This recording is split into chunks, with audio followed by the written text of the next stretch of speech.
church. Morning, Bingo. Good morning, church. Morning, Bingo. I would like to remind ourselves of the song which Eda Konyongwa taught us. That nyimbo imene Konyongwa anatifunza. Here it goes. Ima ipita mote. Ndisaiwale Yesu yo, ndisaiwale Yesu yo, ndisaiwale Yesu yo, ndisaiwale Yesu yo. Tieni, ndisaiwale Yesu yo. Ndisaiwale Yesu yo, ndisaiwale Yesu yo, ndisaiwale Yesu yo. Tifulumileko pang'ono, chifukwa kuphunzitsa mbuyo materonso.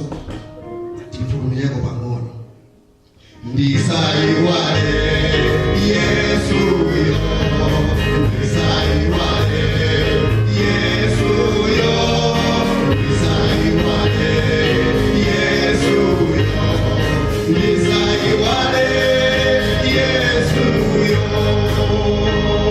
ndisaiwale Yesu yo, ndisaiwale Yesu yo, ndisaiwale Yesu yo, ndisaiwale Yesu yo.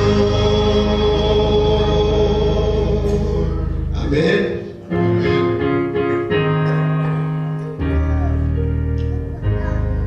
Our message today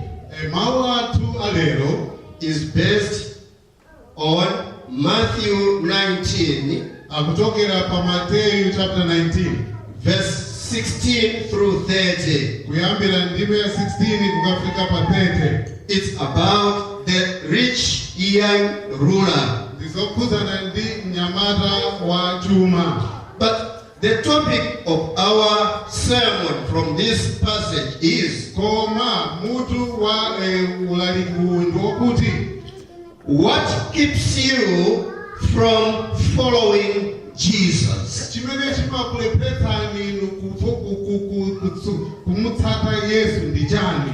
What keeps you from following Jesus? Chimakuletsa inu kutsata Yesu ndi chani? My uncle died a miserable death. Amalume anga anafa imfa yowawa. He was born in the Adventist family. Anabadwa mu mpingo wa Adventist. He got rich when he was young. Anadolemera adakali ang'ono. And he exposed himself to alcoholism and women because of his riches.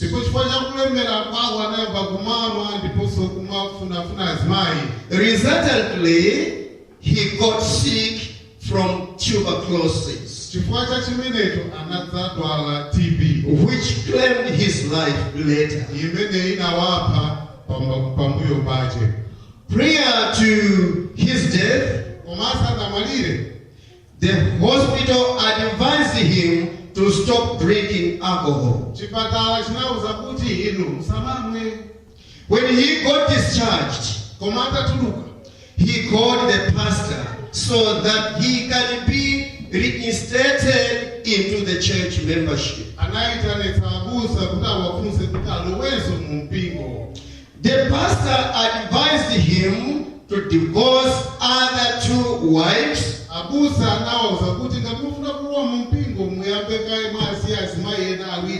and remain with one wife as a condition for readmittance.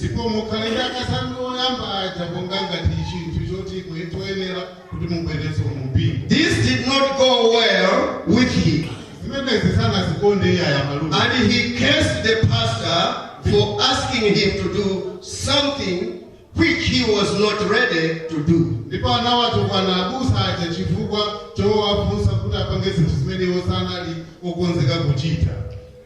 Sad to say that it was the same night my uncle had his last breath.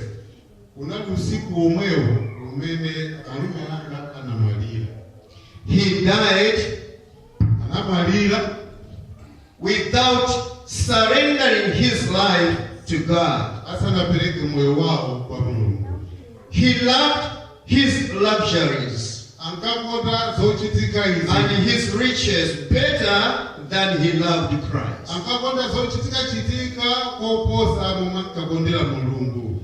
In the book of Matthew chapter 19, verse 16 through 30, there's a story about the rich young ruler.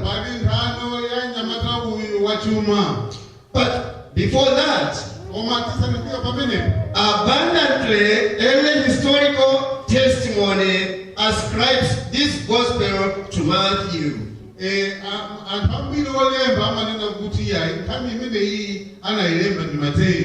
As the tax collector, Matthew was well qualified to produce such a gospel.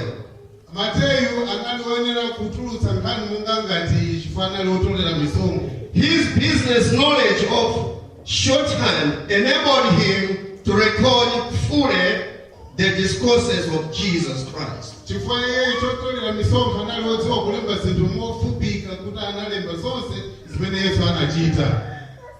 Matthew wrote the words in the Hebrew language.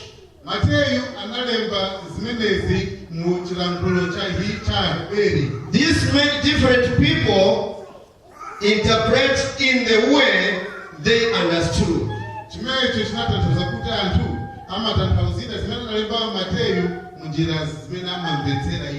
Matthew was written for converts from Judaism.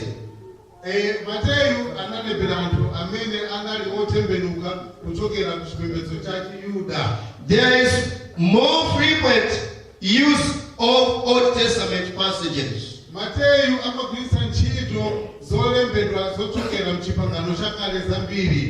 High attention is given to demonstrating that Jesus fulfilled messianic prophecy.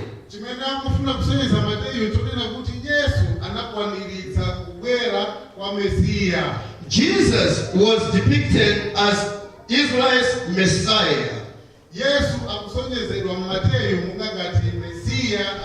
who would establish the promised kingdom.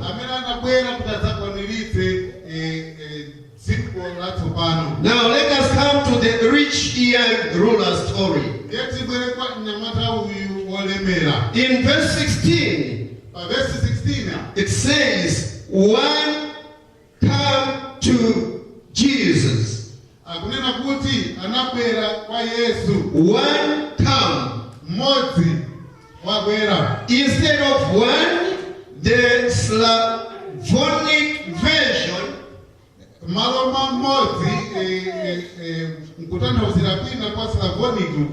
read that a certain young man came. And he came with a flattering words. Good master. The word good here means doubtless.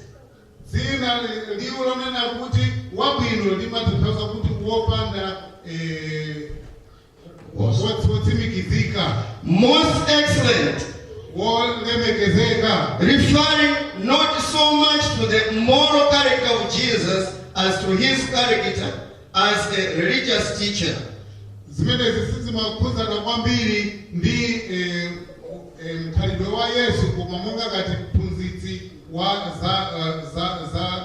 Mulungu. It was probably a title which the Jews were in the habit of applying to their religious teachers. Kuti muntu wabwino ndi chinthu chimene mwina maka Yuda ankagwiritsa ntchito kuntchula atumiki awo. And the word master here means teacher. Ndipo dzina lilonena kuti wodziwa zonse limatanthauza kuti mphunzitsi. This rich young ruler came to Jesus running. Uyu nyamata uyu anabwera kwa Yesu akuthamanga. And the running revealed his seriousness like a sick person seeking help from the great physician. Ndipo kuthamanga kwake kunasonyeza kuti anali ofunitsitsa ngati munthu wodwala woti akufuna kuti achiritsidwe. He had exceptional assets. Anali ndi zosonyeza zopambana kwa iyeyu. Nevertheless, Jesus valued him. Koma Yesu anamwika kuti yeyu ndi wofunikira. He was courageous and had worshipful appearance. Anali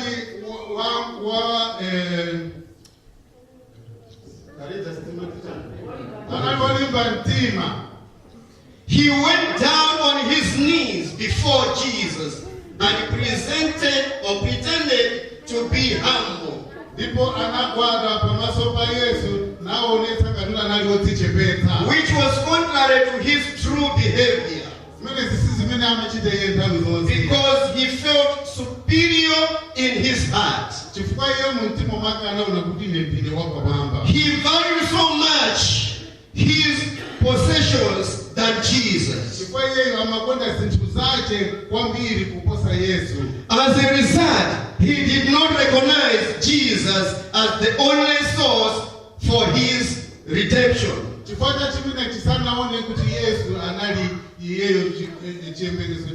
was not ready to surrender everything. He was not ready to carry the cross and keep an eye on Jesus Christ.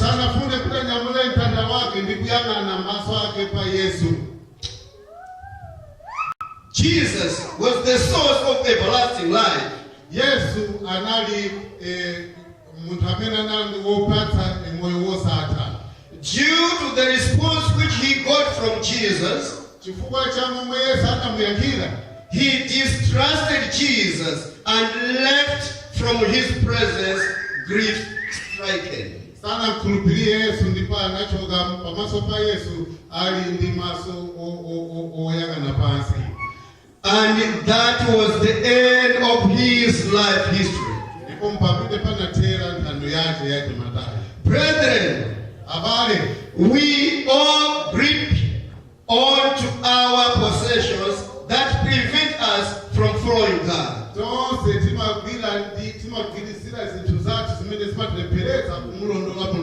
There are others who may look like they are progressing in life, yet they are found wanting. Above all, we should put aside everything that can refrain us from Jesus, the source of eternal life. What keeps you from following Jesus? The rich young ruler had the chance of meeting with Jesus face to face. Yet he never trusted him.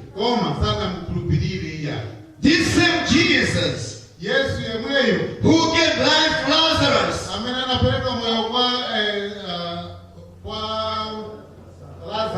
the rich young ruler, distrusted him and went away in sorrow and stricken.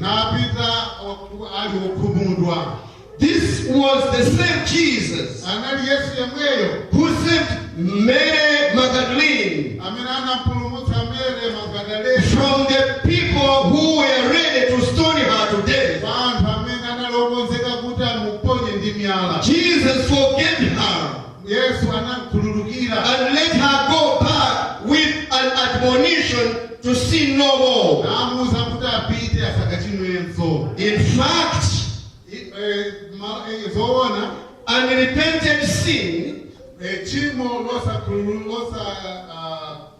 unrepented sin, losalapidwa, chimo losalapidwa and unforgiven sin chimo losakhululukidwa always keeps us from following Jesus. imatileperetsa ife kumutsatira Yesu. Our choices to put our trust in possessions chisankho chathu chinenera chamazinthu other than God malo mwa Mulungu makes us fail to follow Christ. imatileperetsa kumutsatira. The rich young ruler Nyamata uyu walepera walked away without being forgiven. anachoka asanakhululukidwe. The same Jesus, Yesu yemweyo who is the way, amene ali njira the truth, choonadi and the life, ndi moyo. the rich young ruler Nyamata wolepera thoughtfully maganizo mache separated himself from the source of life, anadzichotsa umoyo which he had been looking for. chimene iye angafuna nthawi He zonse. went away in sorrow, for he was so rich. Anapita akukhumudwa chifukwa choti anali olemera. Lack of sincerity Kupanda kukhala ndi kuona mtima in following Jesus kumutsata Yesu makes us stumble in trying to follow the Master. zimatipangitsa ife kuti tizikhaolephera kumutsatira. If we are deeply seeking for salvation, ngati tikufunitsitsa chipulumutso hoping for eternal life, ndi moyo wosatha, it is essential to make sure of following what God orders us to do. zofunikira kutsata zimene Yesu akufuna ife kuti tichite. This is completely what we should have to do. zimene timayenera ife kuti tichite. We are not to formulate whatever thing of our own. sitenda kupapanga zinthu za ife tokha ayi. God has established out the way through Jesus Christ, Mulungu anapanga njira kuchokera mwa Yesu the Rock of Ages, amene uli thanthwe the Redeemer of the whole world, amene ali wopulumutsa dziko lonse, Prince of Peace, amene ali mfumu, Emmanuel, God with us, amene ali Yesu ndi ife. Alpha and Omega, Ali woyamba ndi the first and the last, woyamba ndi wotsiriza, the Lion of Judah, amene ali mkango wa Messiah, Mesiya, Lord of Lords, Mulungu wa mafumu, King of Kings, mfumu ya mafumu, the way, njira, the truth, choonadi, the life, moyo, the Lamb of God nkhosi, mwana wa nkhosa wa that Mulungu, takes away the sins of this world. amene amachotsa Jesus, the Savior of people from their sins. Mulungu amene ali Yesu amene ali wopulumutsa. It is distressful Ndichokuta kwambiri to note that the rich young ruler kudziwa kuti uyu mwana nyamata wolemera distrusted him sanakhulupirire Yesu and walked away in sorrow. nachoka ali wokhumudwa. My fellow Christians, Kristo wazangu, young and old, akulu ndi ang'ono, rich and poor, olemera ndi osauka, it is our duty ndi ntchito yathu to keep an eye on Jesus Christ. kuti tizikhale maso athu pa Yesu Khristu. Jesus narrated this story of the rich young ruler Yesu ananena nthano ya nyamata wolemera uyu who wanted to be acquainted with the way to heaven.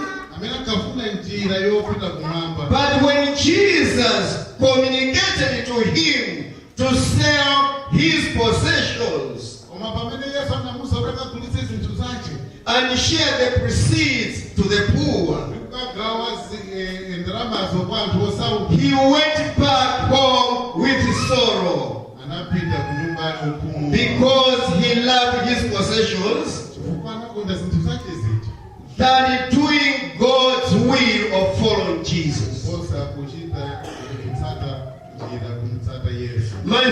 Christians, Akristo wenzangu, covetousness is the source of countless reasons. Covetousness, kusilira is the source of countless reasons ndi chinthu chimene chimatipangitsa ife that hinders many to follow Christ. chimatipangitsa ife kuti tisatsate Yesu. It is not an overstatement to say Sikuti tikupita kutali kwambiri tikanena kuti we all hold on to belongings that keeps us tonsefe timagwiririra zinthu zimene zimatipeleka from completely following God. kuti titsate Mulungu. Surely this craving for material possessions zoonadi izi kofunafuna za zinthu zimene zili za dziko la drives a lot of people in the world. zimapangitsa anthu zimene zimapangitsa anthu kuti aziyendayenda mdziko lapansi.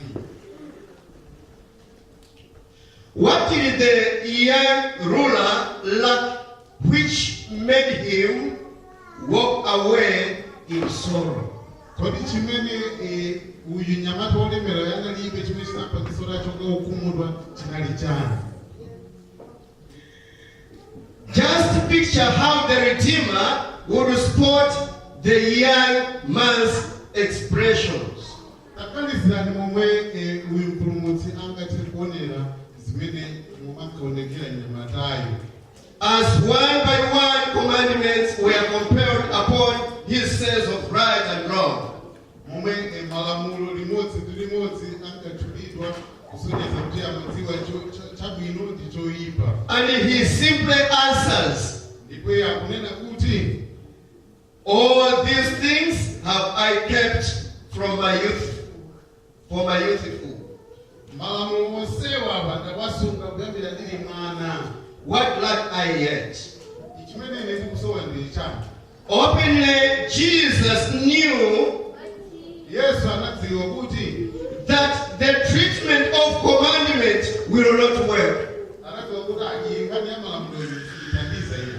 Treatment of love must be emphasized here. Payenera kukhala chikondi ndi chimene chena chikale. Go Pita and sell ukagulitsa that you have zonse zimene uli and give to the poor. kondrama ukapata anthu. Then come and follow me. Ukakatero ukabwere udzanditsate ine. Sorrowful, Mokhumudwa literally sorrowing mwachisoni or grieving. molira Great was his disappointment anakhumudwa when he realized that atadziwa kuti sacrifice nsembe is what is involved here. ndi imene imafunika ndi imene ufunika apa. Therefore, Choncho the text is instructing the disciples as well as each one of us mawawa akutiuza ife ndi ophunzira apa to be totally committed in our loyalty to Christ. tinaenda kukhala okhulupirika mu kutsata kwathu kwa Yesu. This change can only happen Izi zingati kuchitika if we put Christ as our top priority. ngati titi tiike Yesu kuti akhale woyamba mu zinthu zathu. There may be somebody here Mwina alipo wina munthu who is still struggling in love for material possessions amene adakali kuvutika ndi kukonda zinthu za dziko lapansi that keeps us away from following Jesus. zimene zimatikanikitsa ife kuti titsate Yesu. It may be Mwina shift. pangakhale kugwira ntchito. It may be Mwina the love of husband mwina kumkonda mwamuna kwambiri. and wives. Mwina kumkonda mkazi kwambiri. It may be studies. Mwina kuwerenga kumene maphunziro. It may be debts. Mwina kungakhale kufuna ndalama. Ngongole. That can keep us from following Jesus. Zimene zimatilepheretsa ife kumutsata Yesu. This message is the warning that the young ruler failed to follow Christ. Mawu amenewa ndi amene unyamata olemera analephera kuti aone kuti Because he was so in love with money than God. chifukwa anali kusiyana ndi Mulungu. Riches stay a blessing Kulemera ndikukumathandiza if used to the glory of God kugwiritsidwa ntchito other than to our own appeasement. osati kwa zinthu za ife tokha ayi. Like a young ruler, Monga ngati mnyamata wolemera, my uncle was not prepared malume anga sanalokonzeka iye to trust in Jesus kuti apike chikhulupiriro chawo mwa Yesu for deliverance. kuti Yesu awapulumutse. The young ruler asked a good question Mnyamata wolemera anafunsa funso labwino with the intention to know what he was supposed to do for him to enter heaven. kuti adziwe kuti kodi chimene ndingachite ndi chani kuti ndikalowe kumwamba. And Jesus gave him a straightforward answer, Ndipo Yesu anampatsa yankho la chindunji, which became a harder thing for the rich young ruler, chimene chinali chovuta kwa mnyamata wolemera because of his trust in possessions other than God. chifukwa chokhulupirira zinthu za dziko lapansi kusiyana ndi Mulungu.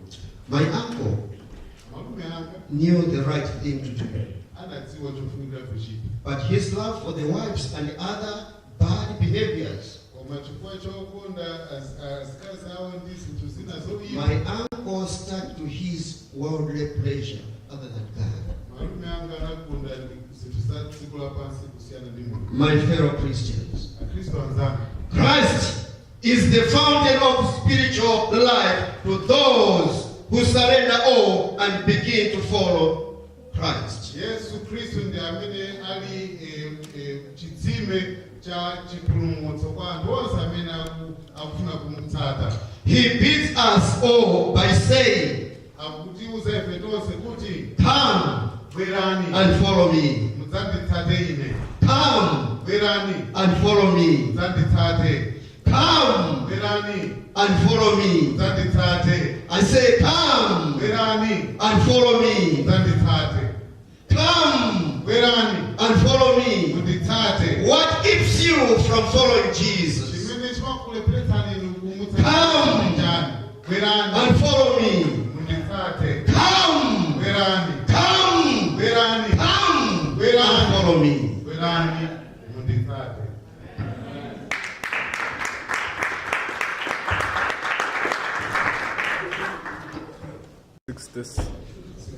Seven.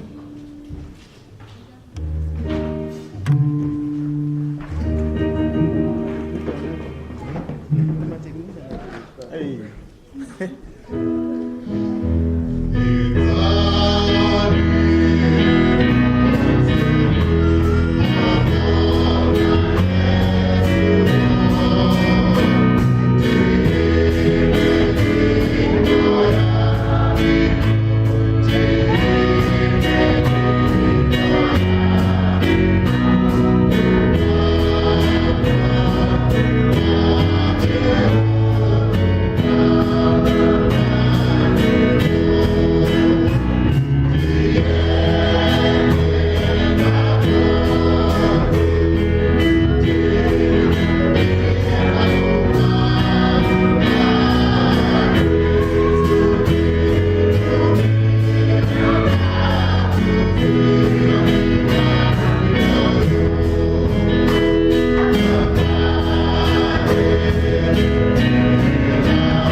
we pray that you will dismiss us with your blessings, so that as we walk away from your house of worship, we will go and say, indeed, the Lord has been with us.